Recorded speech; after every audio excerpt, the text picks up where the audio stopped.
നമസ്കാരം, പുതിയൊരു വീഡിയോയിലേക്ക് എല്ലാവർക്കും സ്വാഗതം. ഞാൻ സിൻസി, ന്യൂസിലൻഡിൽ നിന്നാണ്.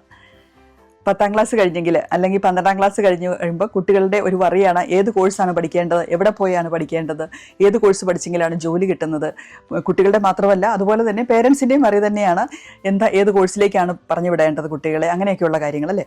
അപ്പം പിന്നെ ആണെങ്കിൽ അതുപോലെ തന്നെ പലരും ചോദിക്കുന്ന കാര്യമാണ്, ന്യൂസിലൻഡിൽ വന്ന് നഴ്സിംഗ് പഠിച്ചെങ്കിൽ, നഴ്സിംഗ് പഠിക്കുക എന്ന് പറഞ്ഞെങ്കിൽ വർഷങ്ങളായിട്ട് നഴ്സസ് പഠിച്ചു കഴിഞ്ഞെങ്കിൽ പുറത്തേക്ക് പോകാൻ സാധിക്കും, ജോലി കിട്ടും എന്നൊക്കെയുള്ള ഒരു കാര്യം ഉണ്ടായിരുന്നു. UK, അയർലൻഡ് അങ്ങനെയൊക്കെയുള്ള രാജ്യങ്ങളിലേക്കായിരുന്നു ആദ്യമൊക്കെ ആളുകൾ പൊയ്ക്കൊണ്ടിരുന്നത്. അതുപോലെ പിന്നെ ഇപ്പോൾ കഴിഞ്ഞ 2 വർഷങ്ങളൊക്കെ ആയിട്ട് ന്യൂസിലൻഡിലേക്കും ഓസ്ട്രേലിയയിലേക്കും ഒക്കെ കൂടുതൽ ധാരാളം ആളുകൾ വരാൻ തുടങ്ങി. ഇപ്പോഴെന്ന് പറഞ്ഞെങ്കിൽ പലർക്കും നാട്ടിൽ പഠിച്ചിട്ടുള്ളവർക്ക് പുറത്തേക്ക് പോയി അവിടെ ജോലി കിട്ടുന്ന സാധ്യതകൾ അടഞ്ഞിരിക്കുകയാണ്. മിക്കവാറും സ്ഥലങ്ങളിൽ അടഞ്ഞിരിക്കുകയാണ്. അതായത് UK യിലും അയർലൻഡിലും അതുപോലെ തന്നെ ന്യൂസിലൻഡിലും ഒക്കെ ആണെങ്കിൽ സാധ്യതകൾ കുറഞ്ഞിരിക്കുന്ന സമയമാണ്. അതുകൊണ്ട് തന്നെ പലരും ചെയ്യുന്ന ഒരു കാര്യം എന്ന് പറഞ്ഞെങ്കിൽ നഴ്സിംഗ് പഠിക്കുവാൻ വേണ്ടി തന്നെ പല രാജ്യങ്ങളിലേക്കും പോവുകയാണ് ചെയ്യുന്നത്. അപ്പോൾ അങ്ങനെയുള്ള ഒരു കാര്യമാണ് ഞാൻ ഇന്ന് നിങ്ങളുമായി ഷെയർ ചെയ്യുന്നത്. ചോദിക്കുന്ന ഒരു കാര്യം എന്ന് പറഞ്ഞെങ്കിൽ ന്യൂസിലൻഡിൽ വന്ന് നഴ്സിംഗ് പഠിച്ചെങ്കിൽ അത് വർത്താണോ, അങ്ങനെ പഠിക്കുന്നവർക്ക് ജോലി കിട്ടുമോ, അങ്ങനെയൊക്കെയുള്ള കാര്യങ്ങൾ. അപ്പോൾ ആ ഒരു ചോദ്യത്തിനുള്ള ആൻസർ എന്ന് പറഞ്ഞെങ്കിൽ അത് ഇൻഡിവിജ്വലിനെ അനുസരിച്ചിരിക്കും, നമുക്ക് ജോലി കിട്ടുമോ ഇല്ലയോ എന്നുള്ള കാര്യം കേട്ടോ. പക്ഷേ ജോലി കിട്ടുവാൻ സാധ്യതയുണ്ട് എന്ന് മാത്രമേ എനിക്ക് പറയാൻ സാധിക്കത്തുള്ളൂ. അപ്പോൾ ഞാൻ എങ്ങനെയാണ് ഇവിടെ വന്ന് ന്യൂസിലൻഡിൽ നഴ്സിംഗ് പഠിക്കുവാനുള്ള കാര്യങ്ങൾ, അതെങ്ങനെ നിങ്ങൾക്ക് ന്യൂസിലൻഡിൽ ഒരു നേഴ്സ് ആകാൻ സാധിക്കും എന്നുള്ളതാണ് ഞാൻ ഇന്ന് പറയുന്നത്. ഇപ്പോൾ ന്യൂസിലൻഡ് നഴ്സിംഗ് കോഴ്സ് എന്ന് പറഞ്ഞെങ്കിൽ നമ്മൾ ബാച്ചിലേഴ്സ് ഇൻ നഴ്സിംഗ് എന്നാണ് പറയുന്നത്. BN എന്ന് പറഞ്ഞ് 3 വർഷത്തെ കോഴ്സാണത്. 360 പോയിൻറ്റ്സ്. ന്യൂസിലൻഡിലെ എല്ലാ കോഴ്സുകൾക്കും തന്നെ പോയിൻറ്റ് സിസ്റ്റത്തിലുള്ള കോഴ്സുകളാണ് കേട്ടോ. അപ്പോൾ ഓരോ പേപ്പറുകളും ചെയ്യുമ്പോൾ ഈ പേപ്പറിന് ഇത്ര പോയിൻ്റ് എന്നുള്ള രീതിയിലാണ്. അപ്പം 360 പോയിൻറ്റ്സിൻ്റെ ഒരു കോഴ്സാണ് ഈ ബാച്ചിലർ ഓഫ് നഴ്സിംഗ് എന്ന് പറഞ്ഞെങ്കിൽ. അത് അണ്ടർ ഗ്രാജുവേറ്റ് കോഴ്സാണ്. അത് ഫുൾ ടൈം ആയിട്ട് ചെയ്യുകയാണെങ്കിൽ 3 വർഷത്തെ കോഴ്സാണ്. അതുപോലെ തന്നെ പാർട്ട് ടൈം ആയിട്ട് ചെയ്യുവാനുള്ള പ്രൊവിഷനും ഉണ്ട്. അപ്പോൾ ഇൻ്റർനാഷണൽ സ്റ്റുഡൻസ് ആയിട്ട് വരുമ്പോൾ ഫുൾ ടൈം ആയി ചെയ്യുന്നതായിരിക്കും എപ്പോഴും ഉത്തമം. ഇൻ്റർനാഷണൽ സ്റ്റുഡൻസിന് ഫുൾ ടൈമാണ് ഉത്തമമായി ചെയ്യാൻ പറ്റുന്ന കാര്യമെന്ന് പറഞ്ഞെങ്കിൽ. നമുക്കറിയേണ്ടത് അതിൻ്റെ റിക്വയർമെൻ്റ് ആണ്. എന്തൊക്കെയാണ് കോഴ്സിലേക്ക് വരുവാൻ വേണ്ടി നിങ്ങൾക്ക് പ്രീ റിക്വസ്റ്റ് എന്തൊക്കെയാണ് വേണ്ടതെന്നുള്ളതല്ലേ. അപ്പോൾ നിങ്ങൾക്ക് എല്ലാവർക്കും അറിയാവുന്നതുപോലെ തന്നെ നഴ്സിംഗ് പഠിക്കണമെങ്കിൽ സയൻസ് വിഷയങ്ങൾ എടുക്കുക എന്നുള്ളതാണ്. 10ാം ക്ലാസ് കഴിയുമ്പം സയൻസ് വിഷയങ്ങൾ എടുക്കുക. അതുപോലെ ബയോളജി, ഫിസിക്സ്, കെമിസ്ട്രി എന്ന വിഷയങ്ങൾ എടുക്കുക എന്നുള്ളതാണ്. നാട്ടിൽ നിന്ന് +2 കഴിഞ്ഞിട്ട് വരുന്നവർക്ക് 86 പോയിൻറ്റ്സ് ആണ് വേണ്ടത് ഈ നഴ്സിംഗിലേക്കുള്ള റിക്വയർമെൻ്റ് എന്ന് പറഞ്ഞെങ്കിൽ. അതുപോലെ തന്നെ IELTS എന്നുള്ള ഇംഗ്ലീഷ് ലാംഗ്വേജ് ടെസ്റ്റും എടുത്തിരിക്കണം. അപ്പോൾ ഇംഗ്ലീഷ് ലാംഗ്വേജ് ടെസ്റ്റ് എന്ന് പറഞ്ഞെങ്കിൽ 6.5 ആയിരിക്കണം സ്കോർ. അക്കാഡമിക്കിൽ 6.5 സ്കോർ ആയിരിക്കണം. അത് എല്ലാ ഈച്ച് മോഡ്യൂളിനും 6 അബോവ് സ്കോർ വേണം താനും. അതായത് 6.5 ഓവറോൾ ഉണ്ടെങ്കിലും ഒരെണ്ണത്തിന് 5.5 ആകുവാൻ സാധിക്കത്തില്ല. എല്ലാത്തിനും 6 അബോവ് സ്കോർ വേണം താനും. ഓവറോൾ 6.5 വേണം താനും. അങ്ങനെയുള്ള IELTS സ്കോർ വേണം. ഇനി നിങ്ങൾക്ക് അറിയേണ്ടത് കോഴ്സ് ഫീ എത്രയാണെന്നല്ലേ. അപ്പോൾ ബാച്ചിലർ ഓഫ് നഴ്സിംഗിന് വേണ്ടിയുള്ള കോഴ്സ് ഫീ എന്ന് പറഞ്ഞെങ്കിൽ ഡൊമസ്റ്റിക് സ്റ്റുഡൻസിന്, അതായത് ഇവിടുത്തെ റെസിഡൻസിയോ പെർമനൻറ്റ് സിറ്റിസൺസോ ആയിട്ടുള്ളവരുടെ കോഴ്സ് ഫീ എന്ന് പറഞ്ഞെങ്കിൽ $8,248 കേട്ടോ.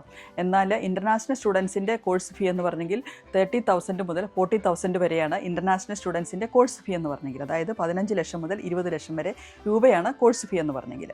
ഇനി ഇൻ്റർനാഷണൽ സ്റ്റുഡൻസിന് വേണ്ട വേറൊരു കാര്യം എന്ന് പറഞ്ഞെങ്കിൽ അവരിവിടെ വരുമ്പോഴുള്ള ലിവിങ് അലവൻസും നിങ്ങൾക്ക് വിസയ്ക്ക് വേണ്ടി അപ്ലൈ ചെയ്യുമ്പോൾ നിങ്ങൾക്ക് ലിവിങ് അലവൻസും കൂടെ നിങ്ങൾ കാണിക്കുക തന്നെ വേണം. 10 ലക്ഷം ആണ് ഒരു വർഷത്തെ ലിവിങ് അലവൻസ് ആയിട്ട് കാണിക്കേണ്ടത്. അതായത് $20,000 ആണ് ഒരു വർഷത്തെ ലിവിങ് അലവൻസ് ആയിട്ട് നിങ്ങൾ ബാങ്കിൽ കാണിക്കേണ്ട തുകയെന്ന് പറഞ്ഞെങ്കിൽ. അപ്പോൾ അതും ഒരു ചിലവായിട്ടാണ്. നിങ്ങൾ ഇത്രയും പൈസ കരുതിയിട്ട് വേണം നിങ്ങൾ ന്യൂസിലൻഡിലേക്ക് കുട്ടികളെ പഠിക്കാൻ വിടുന്നതിനും വേണ്ടിയുള്ള ചിലവുകളാണ് ഞാൻ ഈ പറയുന്നത്. ഇനി പലരും പറയുന്ന ഒരു കാര്യമെന്ന് പറഞ്ഞെങ്കിൽ ന്യൂസിലൻഡിൽ വന്നു കഴിയുമ്പോൾ പാർട്ട് ടൈം ജോബ് ചെയ്ത് നിങ്ങൾക്ക് കുറച്ച് പൈസ ഉണ്ടാക്കാൻ സാധിക്കും എന്നുള്ളത്. ആ പാർട്ട് ടൈം ജോബ് എന്ന് പറഞ്ഞെങ്കിൽ ഇപ്പോൾ അത് വളരെ ബുദ്ധിമുട്ടായിരിക്കുന്ന സമയമാണ്. അതുകൊണ്ട് തന്നെ നിങ്ങളൊരു 6 മാസത്തേക്കെങ്കിലും നിങ്ങൾ സമയം കൊടുക്കണം. അത് പ്രതീക്ഷിച്ചുകൊണ്ട് നിങ്ങൾ വരാവരുത്. വരുമ്പോഴേ നിങ്ങൾക്ക് പാർട്ട് ടൈം ജോലി കിട്ടും എന്നുള്ളൊരു പ്രതീക്ഷയിൽ വരരുത് കേട്ടോ. അങ്ങനെ 6 മാസമെങ്കിലും എടുക്കും. നിങ്ങൾക്ക് ഇങ്ങനെ ഇവിടുത്തെ കാര്യങ്ങളുമായി സിറ്റുവേഷനുമായിട്ടൊന്ന് അറിഞ്ഞു വരുവാൻ വേണ്ടി, അതുപോലെ തന്നെ പല സ്ഥലങ്ങളിലും പോയി ചോദിച്ച് ജോലി കിട്ടുവാൻ വേണ്ടി അത്രയും സമയം നിങ്ങൾ കൊടുക്കുക. ചിലർക്ക് 1 മാസം കൊണ്ട് കിട്ടുന്നവർക്കാണ്, ചിലർക്ക് വന്നു കഴിഞ്ഞ് 2 ആഴ്ച കഴിഞ്ഞ് കിട്ടുന്നവർ കാണും. പക്ഷേ എന്നാലും 6 മാസമെങ്കിലും നിങ്ങൾ പ്രതീക്ഷിച്ച് വേണം വരുവാൻ വേണ്ടി കേട്ടോ. നിങ്ങളുടെ നിരാശ വരാതിരിക്കാൻ വേണ്ടിയാണ് ഈ പറയുന്നത്. പെട്ടെന്ന് പ്രതീക്ഷിച്ച് വന്നിട്ട് കിട്ടാതെ വരുമ്പോൾ അത് നിരാശ വരുമല്ലോ. അപ്പോൾ അതുകൊണ്ടാണ് ഈ പറയുന്നത്. അപ്പോൾ അതാണ് പാർട്ട് ടൈമിൻ്റെ കാര്യമെന്ന് പറഞ്ഞെങ്കിൽ. ഇനി എവിടെയാണ് പഠിക്കുവാൻ സാധിക്കുന്നതെന്ന്, എവിടെ പഠിച്ചെങ്കിലും നിങ്ങൾ പഠിച്ചിറങ്ങി കഴിഞ്ഞെങ്കിൽ ജോബ് ഓഫർ കിട്ടിക്കഴിഞ്ഞെങ്കിൽ ഏതെങ്കിലും ഒരു ഹോസ്പിറ്റൽ അല്ലെങ്കിൽ ഒരു നഴ്സിംഗ് ഹോമിൽ നിന്നൊക്കെ ജോബ് ഓഫർ കിട്ടിയാൽ മാത്രമേ നിങ്ങൾക്ക് ജോലി ചെയ്ത് ഇവിടെ നിൽക്കുവാൻ സാധിക്കത്തുള്ളൂ. അപ്പോൾ എവിടെ പഠിച്ചെങ്കിലും ഏകദേശം ഉള്ള കാര്യങ്ങളെല്ലാം സെയിം ആണ്. അതുകൊണ്ട് തന്നെ നിങ്ങൾക്ക് പോളിടെക്നിക്കുകളിലും ഇൻസ്റ്റിറ്റ്യൂട്ട് ഓഫ് ടെക്നോളജികളിലും ആയിരിക്കും ഇതിൻ്റെ ഫീസ് കുറവ്. ഇനി എവിടെയാണ് പഠിക്കാൻ വിടാൻ സാധിക്കുന്നത്? ന്യൂസിലൻഡിൽ പല പോളിടെക്നിക്കുകളും ഇൻസ്റ്റിറ്റ്യൂട്ട് ഓഫ് ടെക്നോളജികളും അതുപോലെ തന്നെ യൂണിവേഴ്സിറ്റികളും ഈ കോഴ്സ് ഓഫർ ചെയ്യുന്നുണ്ട്. അപ്പം പോളിടെക്നിക്കുകളിലും ഇൻസ്റ്റിറ്റ്യൂട്ട് ഓഫ് ടെക്നോളജികളിലും ആയിരിക്കും ഇതിൻ്റെ കോഴ്സ് ഫീ എന്ന് പറഞ്ഞെങ്കിൽ കോഴ്സ് ഫീ കുറവായിട്ടുള്ളത്. അപ്പോൾ അങ്ങനെയുള്ള സ്ഥലങ്ങൾ തിരഞ്ഞെടുക്കുകയായിരിക്കും നല്ലത്. അതുണ്ട്, അത് 3 വർഷത്തെ ഫുൾ ടൈം കോഴ്സാണ് കേട്ടോ. അപ്പോൾ എവിടെയൊക്കെയാണെന്ന് ഞാനൊന്ന് പറഞ്ഞു വിടാം. ഓക്ലൻഡിൽ തന്നെയാണെങ്കിൽ യൂണിടെക് എന്ന് പറയുന്ന ഇൻസ്റ്റിറ്റ്യൂട്ട് ഓഫ് ടെക്നോളജി ഉണ്ട്, മനക്കാവ് ഇൻസ്റ്റിറ്റ്യൂട്ട് ഓഫ് ടെക്നോളജി ഉണ്ട്, അതുപോലെ തന്നെ AUT ഉണ്ട്, ഓക്ലൻഡ് യൂണിവേഴ്സിറ്റി ഓഫ് ടെക്നോളജി ഉണ്ട്, യൂണിവേഴ്സിറ്റി ഓഫ് ഓക്ലൻഡ് ഉണ്ട്, മാസി യൂണിവേഴ്സിറ്റി ഉണ്ട്. ഇങ്ങനെയുള്ള സ്ഥലങ്ങളിലെല്ലാം ഈ നഴ്സിംഗ് കോഴ്സുകൾ ഓഫർ ചെയ്യുന്നുണ്ട്. ഇനി അടുത്തതുള്ളതെന്ന് പറഞ്ഞെങ്കിൽ വൈക്കാട്ടോയിൽ, ഹാമിൽട്ടണിലേക്ക് പോവുകയാണെങ്കിൽ വൈക്കാട്ടോയിലുണ്ട്, യൂണിവേഴ്സിറ്റി ഓഫ് വൈക്കാട്ടയുണ്ട്, അതുപോലെ തന്നെ വെസ്റ്റേൺ ഇൻസ്റ്റിറ്റ്യൂട്ട് ഓഫ് ടെക്നോളജി ടറാനക്കിയുണ്ട്. ഇനി വിൻടെക്, ഹാമിൽട്ടണിൽ തന്നെ, ഇത് വൈക്കാട്ടോയുടെ തന്നെയാണ് വിൻടെക് എന്ന് പറയുന്നത്. അതുപോലെ തന്നെ വിറ്റിയോറ ന്യൂസിലൻഡ് എന്ന് പറയുന്ന ഇൻസ്റ്റിറ്റ്യൂട്ട് ഉണ്ട്. ഒഹോമായി എന്ന് പറയുന്ന ഇൻസ്റ്റിറ്റ്യൂട്ട് ഓഫ് ടെക്നോളജി ഉണ്ട്. അങ്ങനെ പല ഇൻസ്റ്റിറ്റ്യൂട്ട് ഓഫ് ടെക്നോളജികളുണ്ട്. ഇനി സൗത്ത് ഐലൻഡിലേക്ക് പോവുകയാണെങ്കിൽ യൂണിവേഴ്സിറ്റി ഓഫ് കാൻറ്റർബറി ഉണ്ട്, EIT നോർത്ത് ഐലൻഡിൽ തന്നെയുള്ളതാണ് EIT ഹോക്സ് ബേ, അതായത് Nelson Marlborough North Polytechnic Institute, Otago Polytechnic Institute, ഒട്ടാഗോയിലുള്ള institute, Southern Institute of Technology. അങ്ങനെ പല ഇൻസ്റ്റിറ്റ്യൂട്ട് ഓഫ് ടെക്നോളജികളും യൂണിവേഴ്സിറ്റികളിലും യൂണിവേഴ്സിറ്റി ഓഫ് ടെക്നോളജികളിലും എല്ലാം ഈ നഴ്സിംഗ് കോഴ്സ് ഓഫർ ചെയ്യുന്നുണ്ട്. അപ്പോൾ ഇനി നിങ്ങൾക്ക് അറിയേണ്ടതെന്ന് പറഞ്ഞെങ്കിൽ, ഇപ്പോൾ ഓക്ലൻഡിലാണെങ്കിൽ കുറച്ചും കൂടെ ഹോസ്പിറ്റലുകളും കാര്യങ്ങളും ഉള്ളത് കൊണ്ട് ഇങ്ങനെ ചെയ്യുമ്പോൾ, അതുപോലെ തന്നെ അല്ലാത്ത സ്ഥലങ്ങളും ഉള്ളത് കൊണ്ട് നിങ്ങൾക്ക് ഇവിടെ വരുന്ന സമയത്ത് പാർട്ട് ടൈം ജോലികൾ കണ്ടുപിടിക്കുവാൻ എളുപ്പമായിരിക്കും. എന്നാൽ ഈ താമസത്തിനും അല്ലാത്ത കാര്യങ്ങൾക്കുമെല്ലാം ഈ ഓക്ലൻഡിൻ്റെ ഉള്ളിലേക്കുള്ള സ്ഥലങ്ങളിൽ, അല്ലെങ്കിൽ സൗത്ത് ഐലൻഡിലും നോർത്ത് ഐലൻഡിലെ തന്നെ കുറച്ചും കൂടെ ഉള്ളിലേക്കുള്ള സ്ഥലങ്ങളിലൊക്കെ ആയിരിക്കും ഇതിൻ്റെ അങ്ങനെയുള്ള കാര്യങ്ങൾക്കൊക്കെ ഫീസ് എന്ന് പറഞ്ഞെങ്കിൽ അങ്ങനെയുള്ള ചിലവ് കുറവ്.